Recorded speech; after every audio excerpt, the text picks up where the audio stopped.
Hello and welcome to our next development diary. I'm joined by Lieutenant Joker again, so we will Hi. have a great discussion. Hi, Lieutenant Joker, and let's immediately switch to the actual dev diary.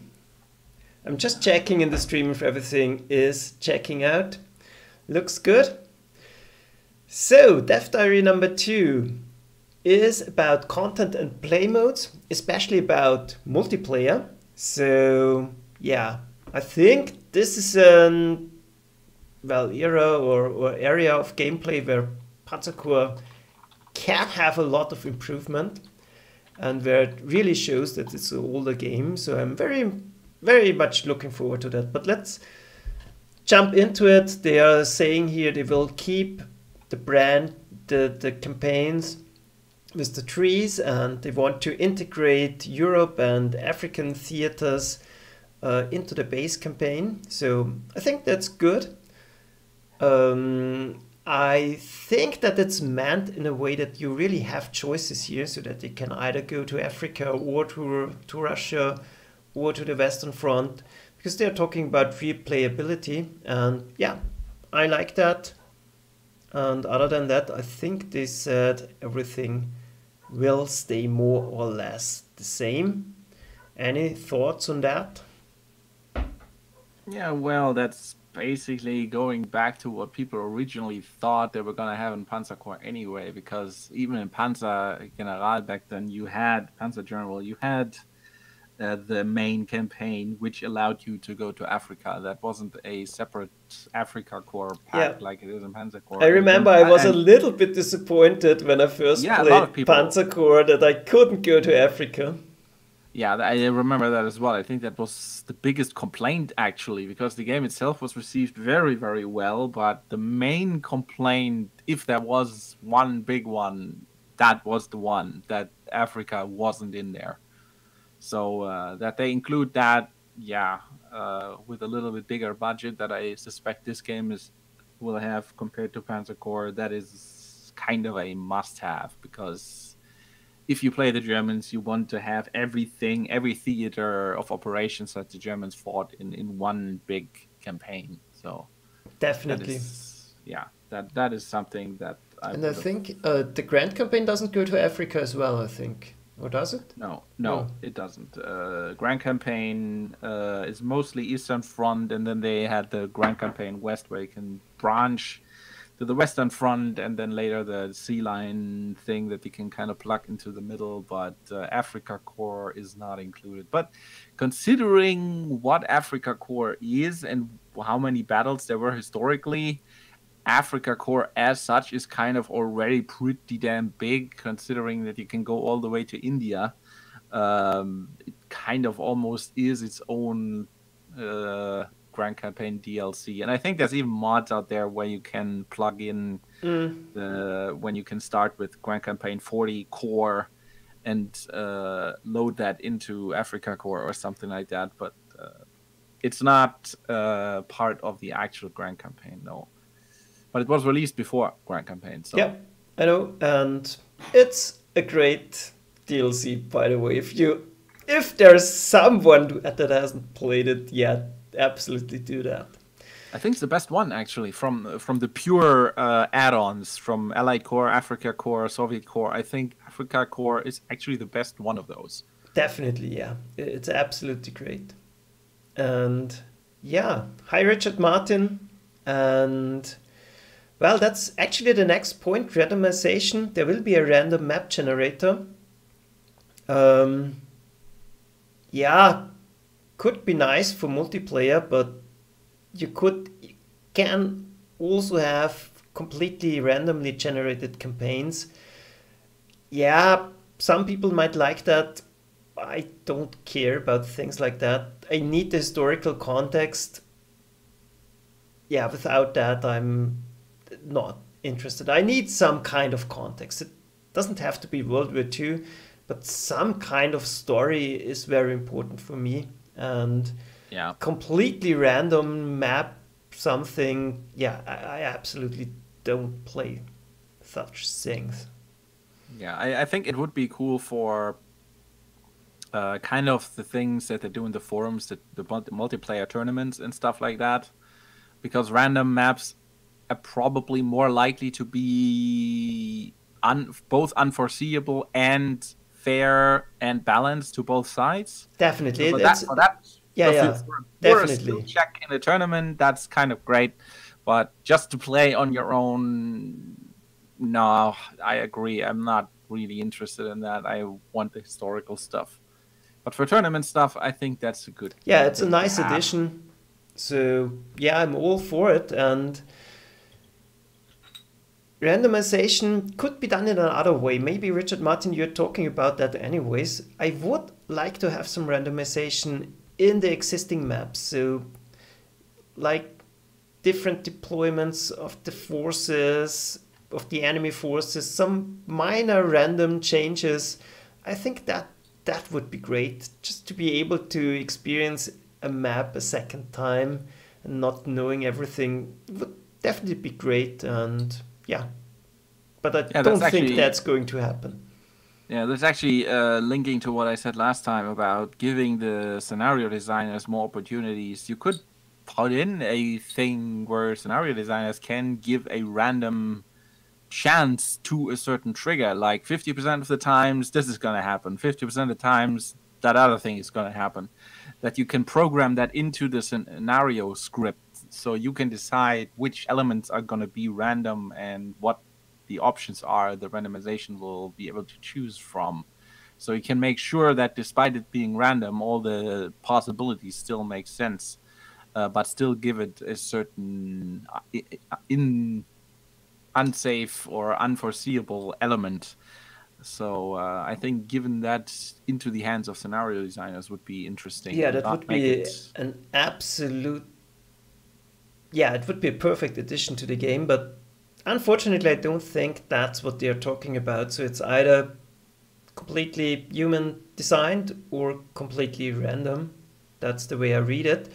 You can add random scenarios into a human designed campaign, they're saying, but yeah, not a single map. So, well, no randomization of well, hard to say it.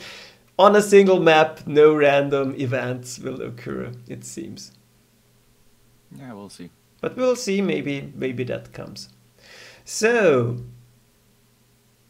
um, yeah, and I agree, Richard Martin. Some kind of consequences of your actions would be great as well. At the moment, sometimes you feel you're really beating them, and next scenario they're as strong as ever. So triggering events or different chains by things that you do would absolutely be great, or more strategic choices that I can actually allocate forces somewhere, use my prestige points another way, so that I can influence what's going to happen on a grander scale. I, I would like something like that. Yeah, that's actually where Operation Sea Lion was both the best campaign for and the worst. Yeah. It kind of introduced those special units that the auxiliaries that you lose. If you lose them, then you don't have them anymore in the next scenario. That was great, but at the same time, you kind of destroyed the Royal Navy 50 times, so that was bad. So having that element that you can actually have consequences, you can lose units and then you won't have them later, that you can take certain positions and that unlocks you stuff for later, that would be great. But you shouldn't have stuff like, yeah, that's from the vanilla campaign, you take Moscow but you took it one turn too late and then all was for nothing, and that kind of stuff that didn't really work. That's actually also my main complaint about even the original Panzer General campaign, but it was made even worse in the Panzer Corps vanilla because they took the Kharkov map out of there. How the hell do you completely win the Stalingrad map, even if you don't do it in time, but you kind of take the entire Caucasus and wipe everything out, and then on the next map, you're on Kursk. How does that work? Because Kursk was kind of developed after the situation that happened in the third battle, I think, of Kharkov. Without that battle, Kursk makes no sense, and after that, kind of Moscow makes no sense. But yeah, that got worse. That not only do you not have consequences, the path of the campaign doesn't even really make sense based on what happened before. So yeah, that should get better. Yeah, that Yeah, I kind of the hope. branches in the campaign kind of makes sense on based on what you achieved in the scenario before. That would be nice. Yeah. Definitely, yeah, and there are always ways to balance it. For example, if you are winning a lot, well, you could, well, there could be a event that some of your stuff gets allocated somewhere else, and you now have to fight almost defeated Soviet units with a rather small core. So there are always options to do it, and yeah, I am looking forward what they're going to do. But yeah, definitely that's one of the weaknesses of Panzer Corps and Panzer General. Let's see if they can change it. Yeah, Yeah, there would be different ideas where you can have some random events that would make it more fun. Like you could have an allied AI force on the map, like let's say it's an SS unit, and they are kind of attached to your objective, but Himmler has different ideas and sends them somewhere else, and you kind of have to deal with that they kind of go rogue and do their own thing, and you have to then kind of keep them alive in some way, despite them doing nothing but crap, and make your own objective with less forces because they don't follow your orders and shit like that. yeah, It definitely. certainly So put you could do a fun lot of elements into that. yeah. I've thought about that a lot actually, and I think we'll come to that later. But having multiple factions or even AI factions on your side, yeah, I think that would be great because then you can decide, do I help them or do I concentrate on my own objectives? And Yeah, it could be an interesting dynamic. absolutely. Yeah. So we have one screenshot in here. Let's actually bring that up. I think that's an example for a randomly generated scenario. It's extremely big. Doesn't look too much different from what we saw last time. Any thoughts on that, Lieutenant Joker? Give me a second here. I'm on a little bit of delay. That's the one with the KV2 in the middle, right? Yeah, I think so. I mean, aside from it having a strange Yep. layout of rivers there, looks okay, I guess. It depends really on how those are generated, because the actual maps that are designer generated usually have certain specific features about them, like the one that I recently played. There's the very, very clear point of the Escaut River, of the Schelde River. Once I got there, getting across that river at those bridges was kind of the main issue of that map.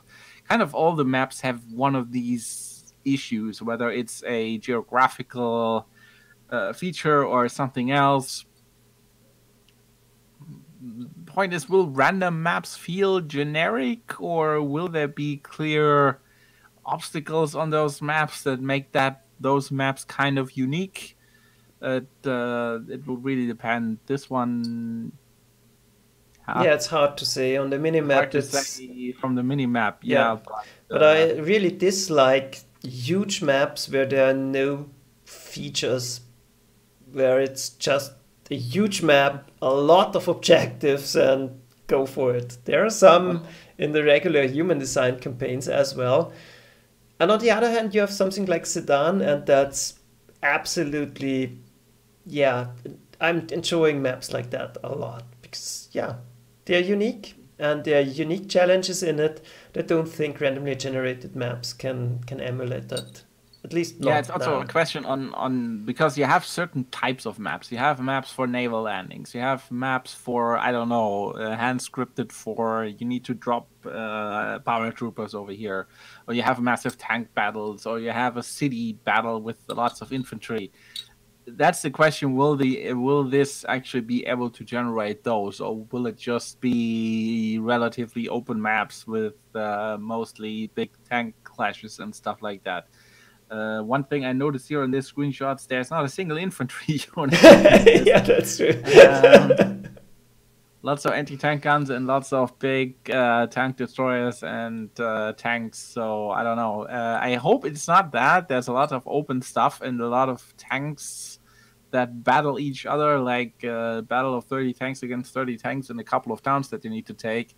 I'd like there to be variance in terms of like that other map, but the Mobish map had that also. There's one open area. I think the Arras map has that also. Next time I need to look into that. There's one open area where you can kind of go with a tank push. Another area is mostly forest. Like, so I like the maps to be a little bit sectioned into here's a foresty area, here's a open area, here's a city area. I don't want it to be every terrain time just randomly sprinkled in there so it has everything, but it kind of doesn't make geographical sense. It's just random crap. I'd like to see a little bit of defined stuff. This is a big forest. This is a big open area. This is a big hilly area. That kind of stuff. Yep. Well, this is a mountain chain, and not just a couple of hills here, a couple of forests there, and stuff like that. It Yeah, needs to make the difficult make thing sense. is the mountain range. Well, it needs to have some kind of meaning in a strategic way. So Yeah, that's the thing. without that, it's just a mountain range. Randomizing it and having distinct geographical features that are also important for the strategic way you approach the scenario, that's difficult to achieve in a random way, but we'll see. Yeah, but it's not that important. Of course, it's nice to have better random maps for multiplayer or for tournaments, but it's not that important for the game overall, I think. It's just if they're better, of course, that's nice. And yeah, we'll see. Yeah, there's two things that our audience just said. Richard Martin said maybe even adding different goals for some maps. Sometimes seizing an objective is not as important as grabbing a resource, perhaps. From what I remember, I think Africa Core, I think one of the scenarios actually, one of the campaigns actually did that, where you approach a scenario and there's three possible points that you have to take, and every time you play the scenario, it's a different one. I think even the Ardennes scenario, no, not the Ardennes, the Caucasus scenario in Africa Core. Yeah, they had some random events. Yeah, that's true. Yeah, there were some random locations in the mountains that you had to take, and it was a different one every time. That would be cool if that was used more. Possibly even with some reason actually behind it, why it's different sometimes. Maybe dependent on what you did before or something like that, and sometimes random. And Drangili said they haven't finished making their infantry models yet, so they aren't showing them. Yeah, I'm suspecting that's because they can't figure out how to make the infantry look good next to tanks thanks to the 3D stuff. But that's just a personal guess. But yeah. Because I think that will look silly no matter what they do, but that's just me. I also hated that in the most recent Civilization games. Every time they switch to 3D, that looks completely silly to me when little people run around on a big mountain chain. But that's just my personal opinion. Yeah, I think in the next Dev Diary there's more to talk about the map itself and the models and 3D. But for this time, let's take on the next chapter here. That's factions and units. Well, there's actually not too much to say about that. They're saying they will expand on the existing Panzer Corps, so all the DLCs and expansions, and focus on putting in more historical battleships, destroyers, submarines, and flesh out the minor factions a little bit more. Yeah, that's good. Not much to say about that, I think.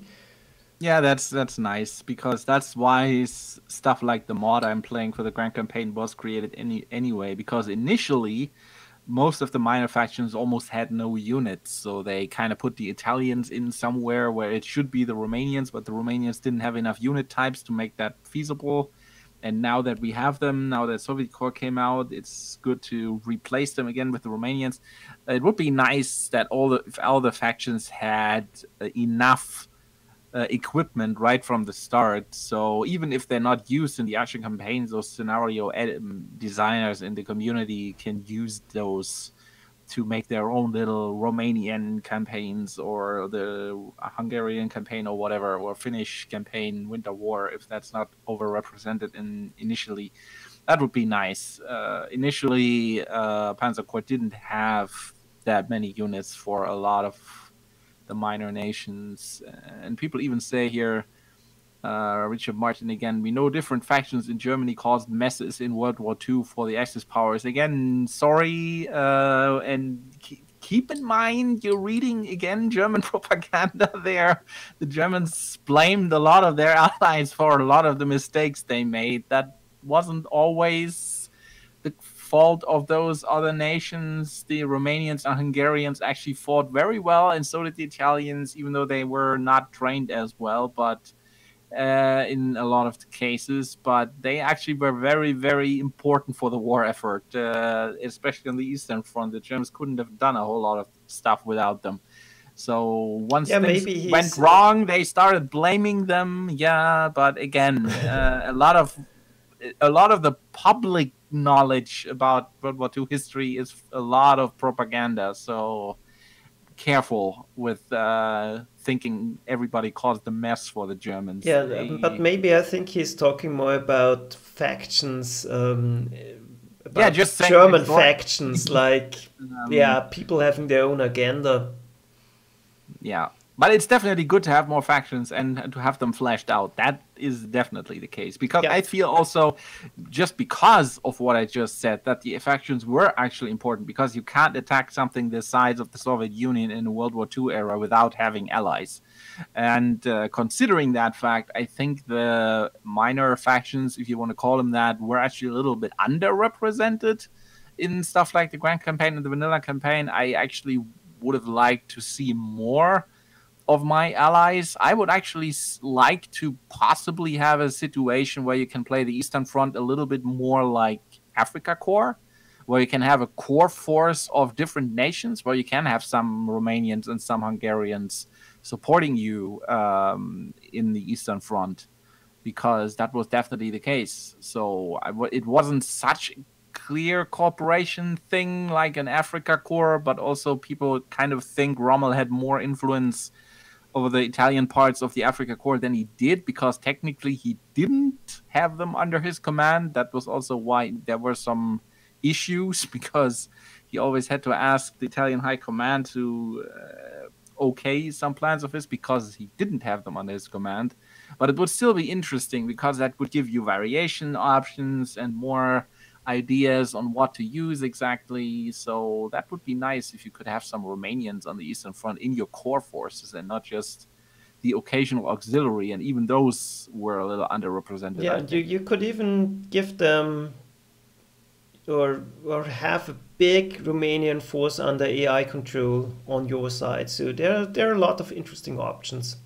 Yeah, that get having all the allied forces, the entire Axis actually working together, and not always it's just the Germans and those annoying other parts. That's not how it was. They really needed their allies, and they did cooperate a whole lot, and that should be kind of represented, because that makes it also historically more interesting, and that makes it more fun. You have more variation. Even though you, of course, the allies of the Germans used a lot of outdated German equipment sometimes.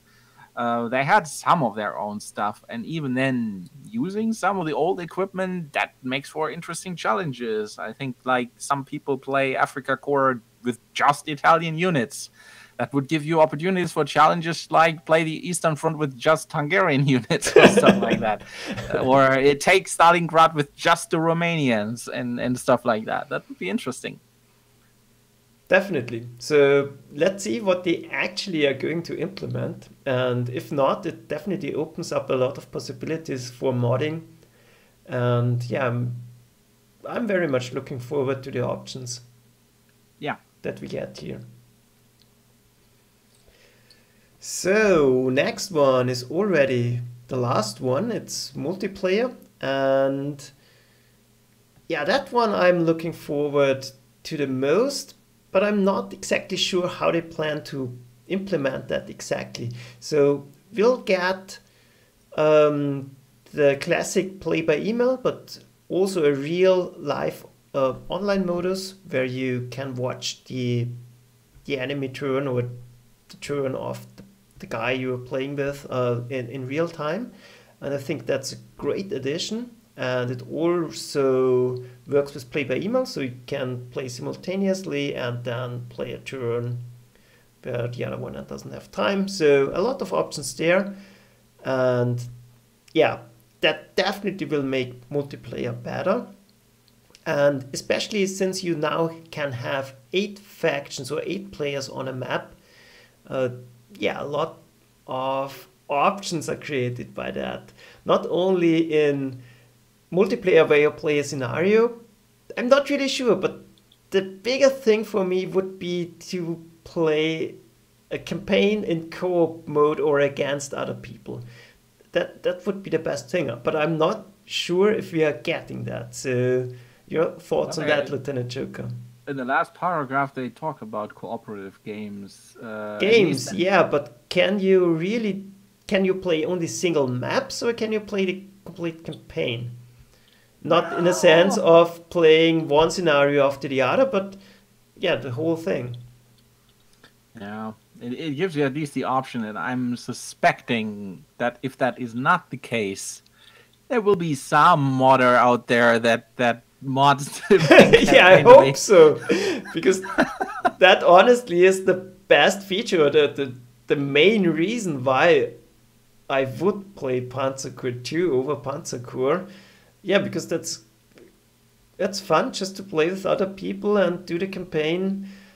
One plays the Italians, the other the Germans, the Romanians, and have different factions on the other side. Yeah, that would be great. And especially it gives the option to give some factions to AI control.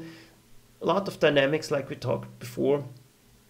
That's interesting. Certainly, having this option to play it simultaneously so you can actually see everything live certainly gives options to make Panzer Corps more of a streamer game, because if you can stream tournaments where you can really watch live every unit move from both players, that's certainly going to be an option to make Panzer Corps more interesting to watch. Because I remember last time you tried multiplayer with Goose, you had to do the replay later and explain what he was doing, and then you constantly had to switch back if you went one too far, and it switched back to the fog of war of your side. Was you couldn't explain what he was doing. The best user experience. Yeah, that is certainly a lot of crap for that experience, and I think that is something that Panzer Corps 2 might make better, to be able to do these kind of multiplayer things and people actually be able to watch that live and not have somebody have to explain it after the fact. That would be fun. Also have multiple players play a map and that being able to be watched live. That would be fun. I think streamers will take advantage of that. We might see a little bit more Panzer Corps on Twitch maybe. Yeah, hopefully. Because right now, playing the single-player campaign, I think that's not so interesting for most streaming audiences. I mean, we have a certain audience for the grand campaign, but I think if we played the normal campaign for the 5th time live, I don't think that would be so interesting to a lot of people.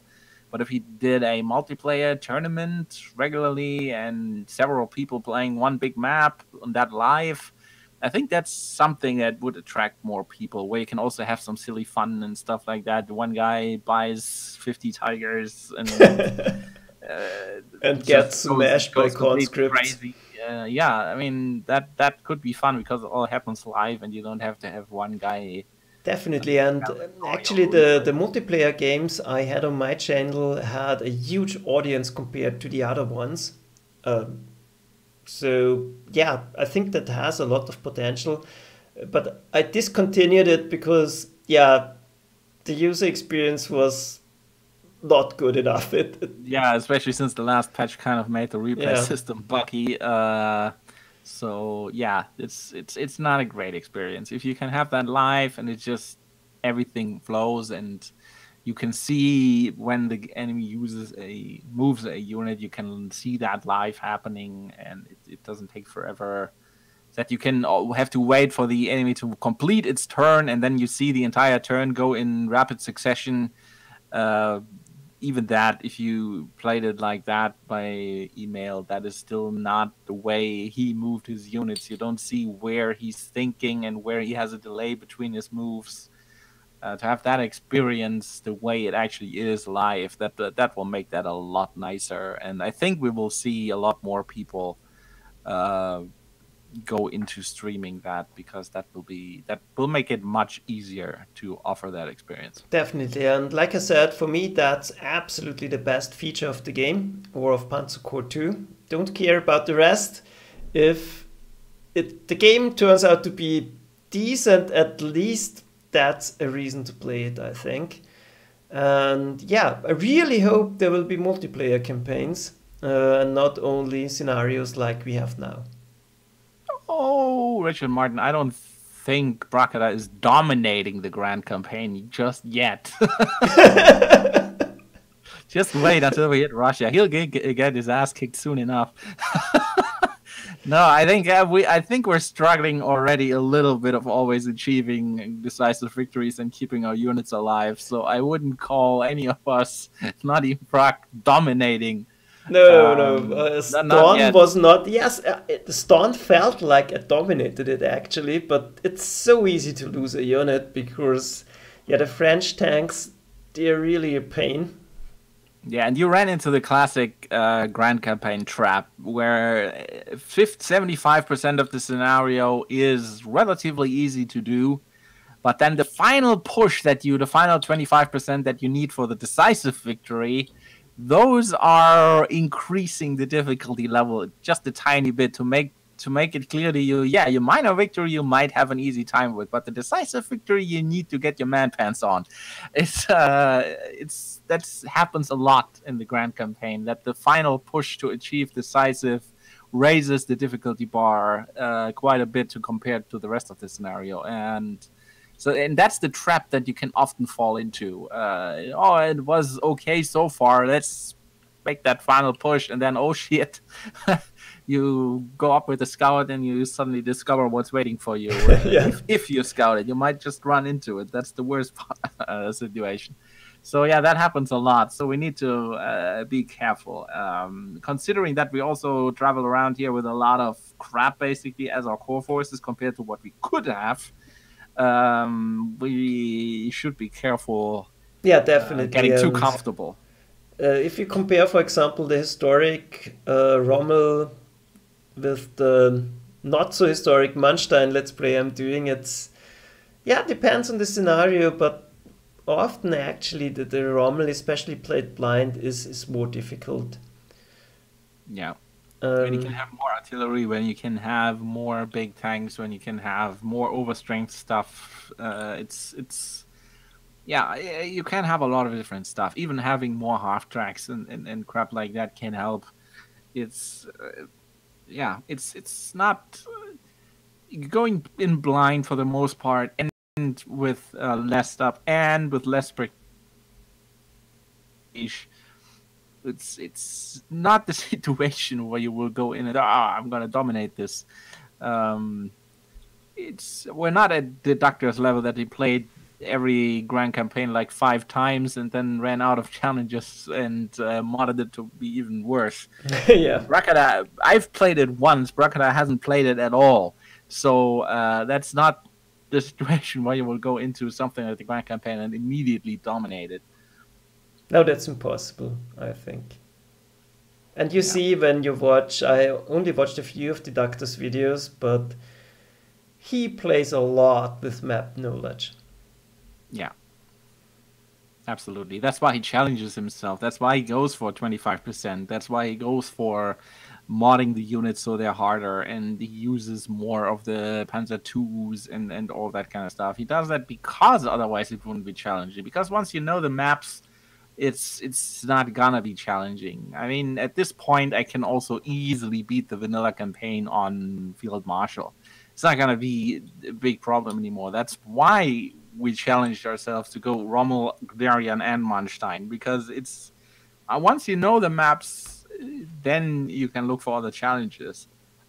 But we don't know these maps yet. I've played them once, and for 72 scenarios, at least I played them until in the mid of 1943.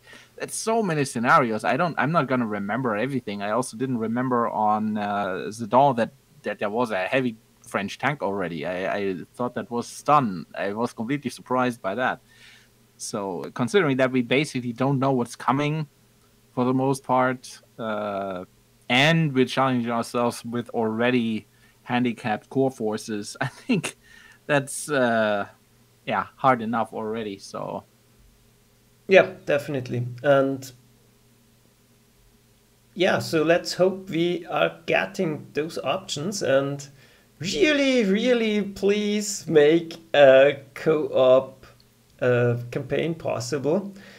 yeah, I'm pretty sure that's gonna happen, either modded or initial Yeah. release. If it's not an initial release, but the feature is there, someone's gonna mod that in. Yeah, but it would be very nice to have it in the UI so you can, for example, switch the control of the Romanians to the AI or play them themselves.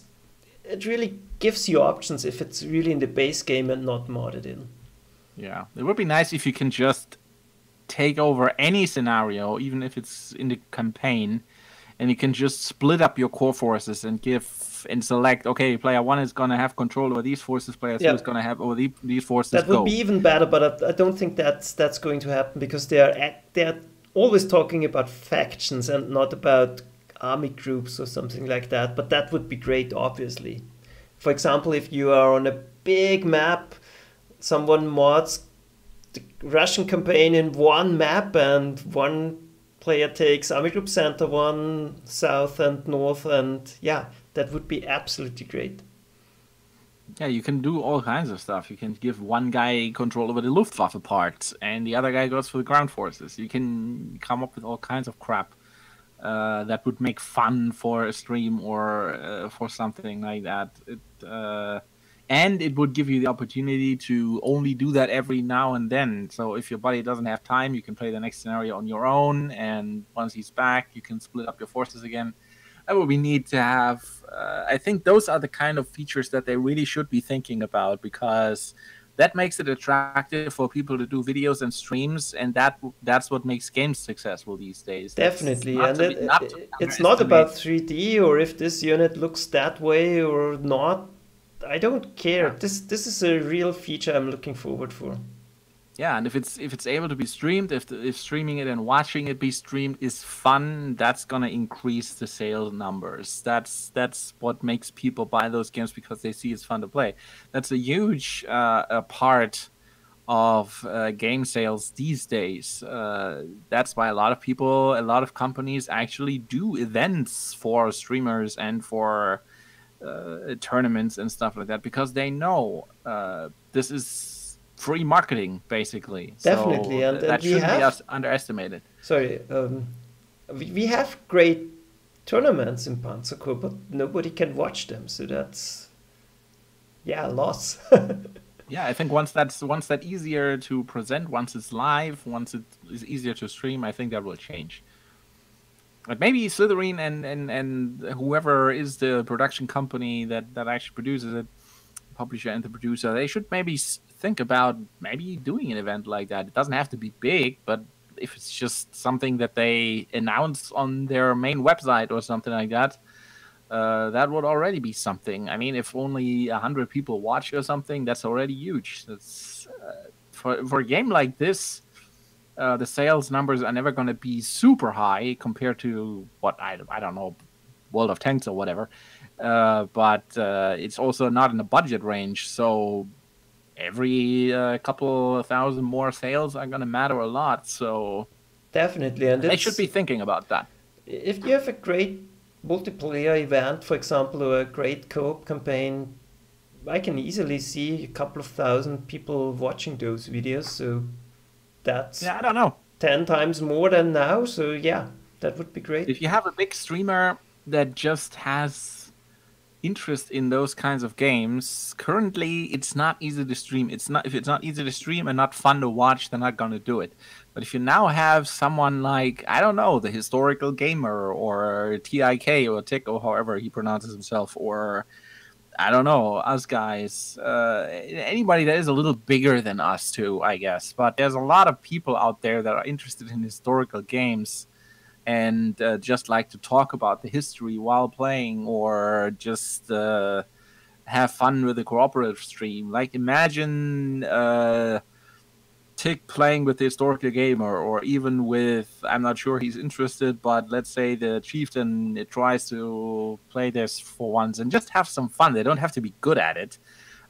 Just have some fun playing and just talking about stuff, talking about the battle that they're currently playing, or the World War II channel they play with subscribers just for the heck of it, and talk about the inaccuracies of that map or what happened historically and crap like that. Just cooperative stuff like that would be possible. And that, if that's fun to people, I think a lot of people would enjoy watching that, even if they don't understand half of what's going on the map.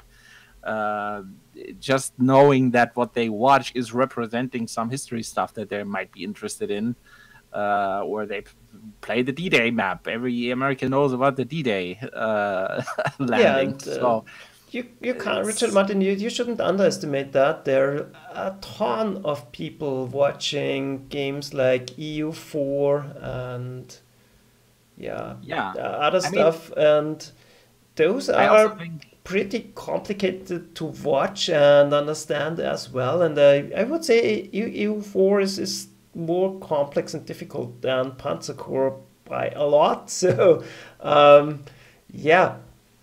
there's potential there.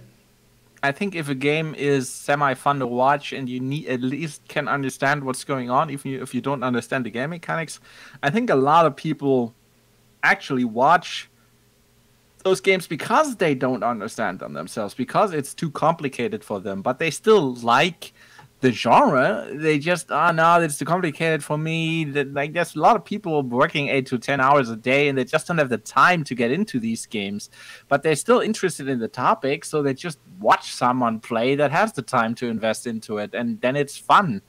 There's certainly a lot of genres where I just wouldn't have the time to get into. Like, there's a great thing.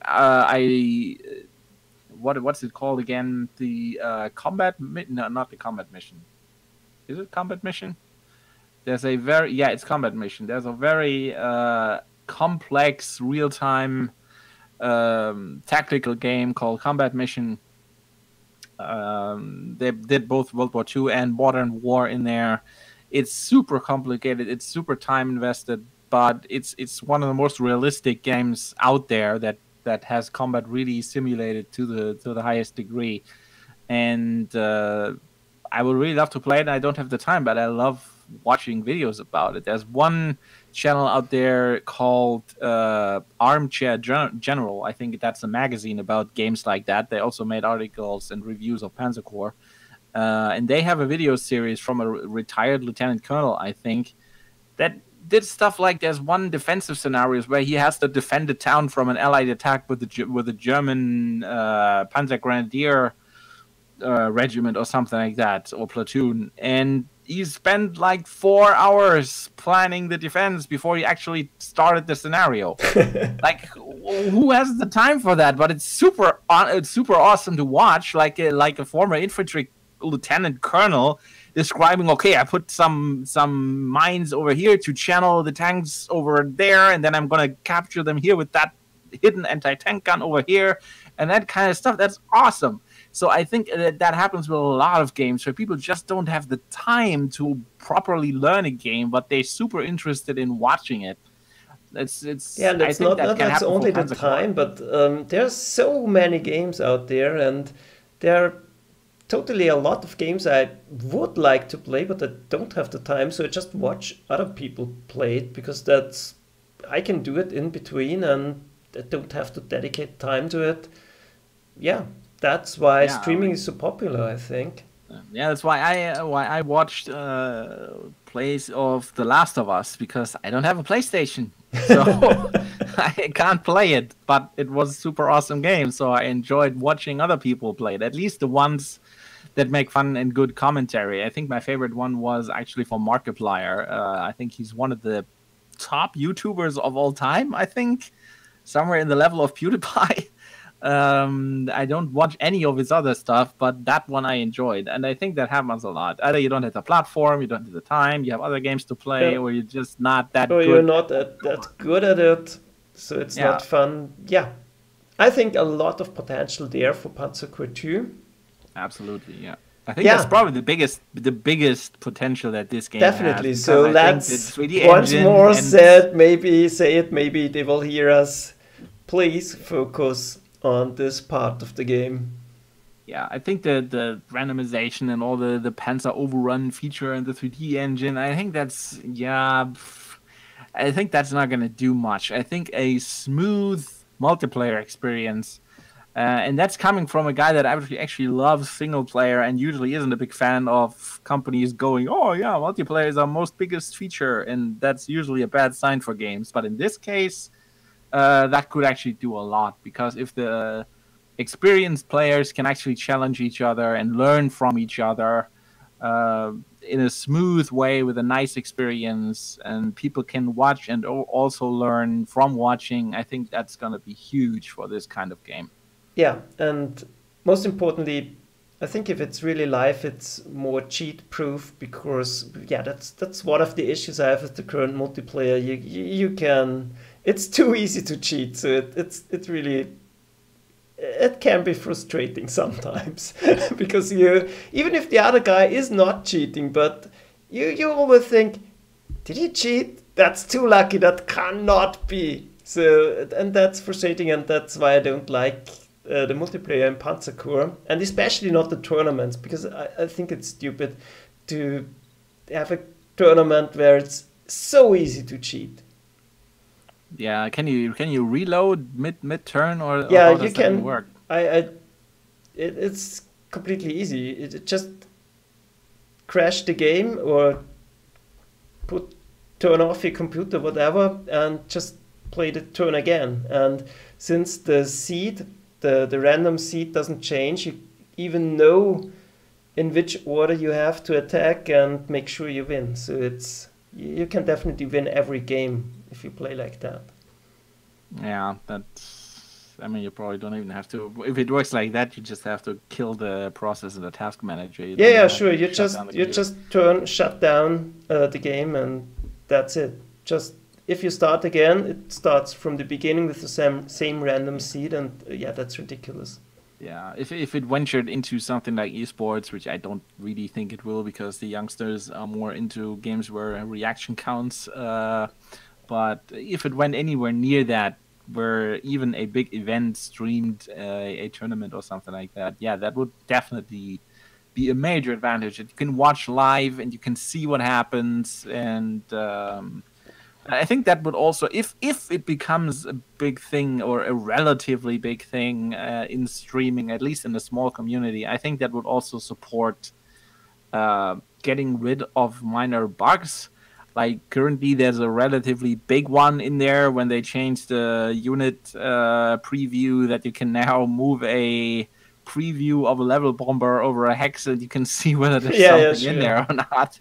That is a relatively big bug. And if it was a multiplayer game that was that a lot of people would play multiplayer live and in tournaments and stuff, that there would be more pressure on them to fix that Yeah, kind of thing. definitely. And yeah, usually I don't think it's a big problem in Panzer because most of the guys that are playing just do it because they love the game and they don't cheat.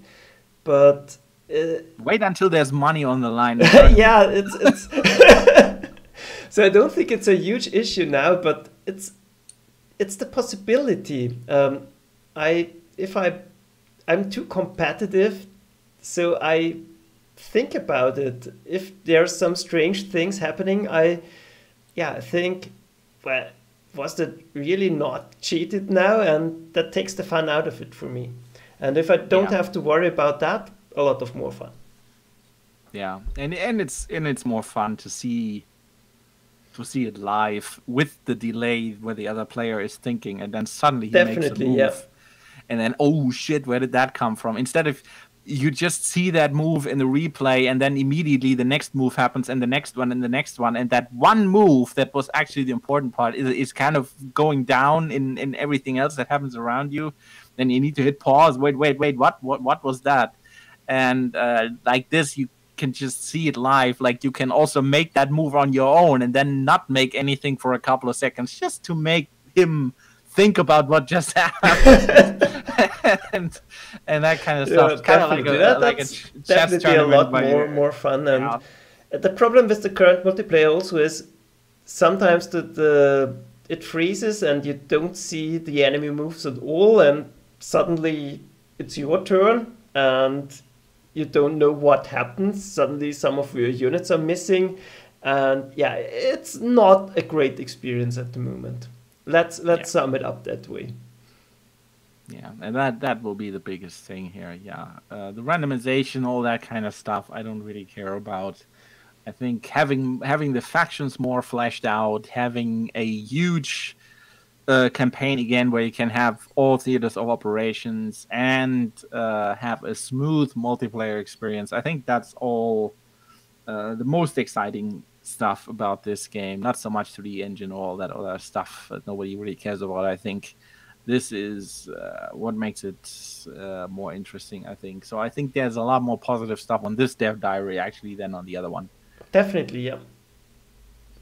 So I think that wraps it up.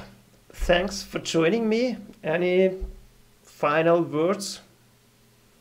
No, just to everybody that watches from my side. In about an hour, I will be online with Deriaki on OpenGTD. Other than that, I don't know. When will you do your next scenario and Grand Campaign? Not sure, actually. I hope I can do it some time during this week, maybe in 2 parts. Mm-hmm. So it will be very early streams, but we'll see.